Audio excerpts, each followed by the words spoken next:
जहन्नम की होलनाक सज़ाएं। हजूर अकरम सल्लल्लाहु अलैहि वसल्लम फजर की नमाज के बाद असहाबा कराम से दरिया फरमा लिया करते थे कि तुम में से किसी ने कोई ख्वाब देखा है। अगर किसी ने देखा होता तो आप सल्लल्लाहु अलैहि वसल्लम उसकी ताबीर फरमा दिया करते थे।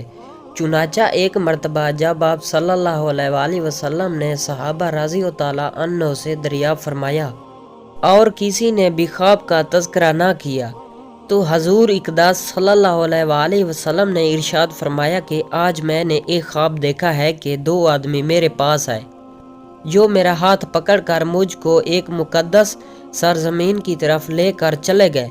क्या देखता हूँ कि एक शख्स वहाँ बैठा हुआ है और दूसरा हाथ में जंबूर लिए हुए खड़े खड़े उस बैठे हुए शख्स के कले चीर रहा है, और जब एक कला गद्दी तक चढ़ जाता है तो दूसरे कला के साथ भी यही मामला करता है और इतनी देर में उसका पहला कला दुरुस्त हो जाता है, मगर वो शख्स फिर उसके साथ यही अमल दोहराता है।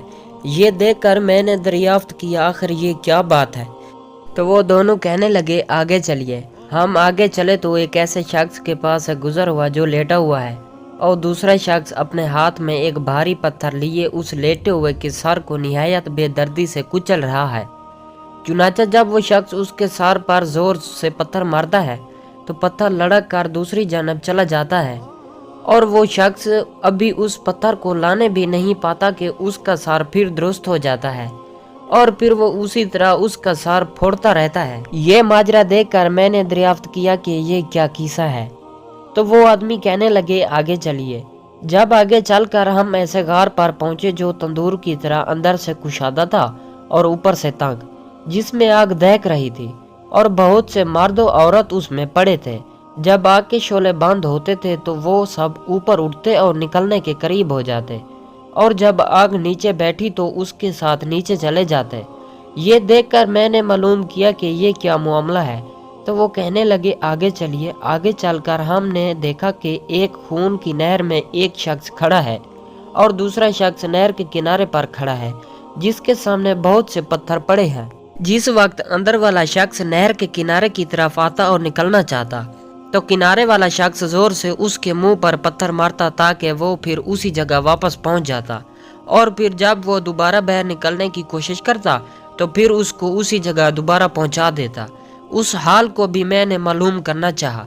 तो वो दोनों कहने लगे कि आगे चलिए। आगे चलकर हम एक ऐसे सरसब्ज शादाब बाग में पहुंचे जिसमें एक बहुत बड़े दरख्त के नीचे एक बूढ़ा आदमी और बहुत से बच्चे बैठे हैं। उसी दरख्त के करीब एक और शख्स बैठा हुआ है जिसके सामने आग जल रही है जिसको वो मजेदार भड़का रहा है। फिर वो दोनों मुझे उस दरख्त पर चढ़ा ले गए जिसके दरमियान में एक खूबसूरत मकान था। वो दोनों मुझे उस मकान में ले गए। इतना उम्दा मकान मैंने कभी जिंदगी में नहीं देखा था, जिसमें बहुत से बूढ़े जवान और बच्चे मौजूद थे। फिर बहर लाकर उससे भी ऊपर ले गए जहाँ पहले घर से भी ज्यादा उम्दा मकान था जिसमें सिर्फ बूढ़े और जवान थे।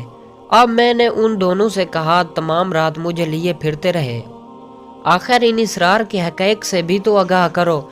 जब उन्होंने बताया कि जिस शख्स के गले चीरे जा रहे थे वो झूठा शख्स है जिसकी झूठी बातें दुनिया में मशहूर हो जाती थी, क़यामत तक वो उसी सज़ा में मुब्तला रहेगा, और जिसका सर फोड़ा जा रहा था वो एक ऐसा शख्स है जिसको अल्लाह ताला ने इल्म कुरान अता फरमाया मगर रात को गाफिल होकर सोता रहा था और दिन को उस पर अमल न करता था। क़यामत तक वो उस अजाब में मुब्तला रहेगा और आग के गारे में ज़नाकार पड़े हैं और खून की नहर में सूदखोर हैं। फिर उन्होंने बताया कि हाँ, वो बड़े मियाँ जो सरसब्ज़ दरख्त के नीचे बैठे थे वो हज़रत इब्राहीम अलैहिस्सलाम है, और उनके गिर्द लोगों की नाबालिग औलाद, और उसी दरख्त के करीब जो आग धकोड़ने वाला शख्स जो आपने देखा था वो मालिक दरोगा दोज़ख है, और दरख्त के ऊपर वाला वो पहला घर जिसमें आप दाखिल हुए थे आम मुसलमान का घर है और दूसरा शहीदों का है। फिर फरमाने लगे हम दोनों आदमियों में से मैं जिब्रील हूँ और ये मैकाइल है। उसके बाद कहने लगे ज़रा सर ऊपर उठाए। मैंने सर उठाकर देखा तो मेरे ऊपर सफ़ेद बादल मुझे नज़र आया। वो कहने लगे ये आपका घर है। उस पर मैंने कहा तो मुझे छोड़ो, मैं अपने घर में दाखिल हो जाऊं। उस पर उन्होंने कहा नहीं, अभी आपकी उम्र पूरी नहीं हुई। اگر آپ کی عمر پوری ہو چکی ہوتی تو آپ ابھی چلے جاتے۔ دوستو اس طرح کے مزید اسلامی واقعات دیکھنے کے لیے ہمارے یوٹیوب چینل اردو کہانیاں کو سبسکرائب ضرور کریں تاکہ آپ کو اس چینل پر اس طرح کے مزید اسلامی واقعات کے قصے دیکھنے کو ملتے رہیں۔ اگر آپ نے ہمارا یوٹیوب چینل سبسکرائب نہیں کیا تو اس کو ضرور سبسکرائب کر لیں تاکہ ہماری حوصلہ افزائی ہو جائے۔ اگر آپ نے ہماری ویڈیو کو لائک ابھی تک نہیں کیا تو اس کو ضرور لائک بھی کر دیں۔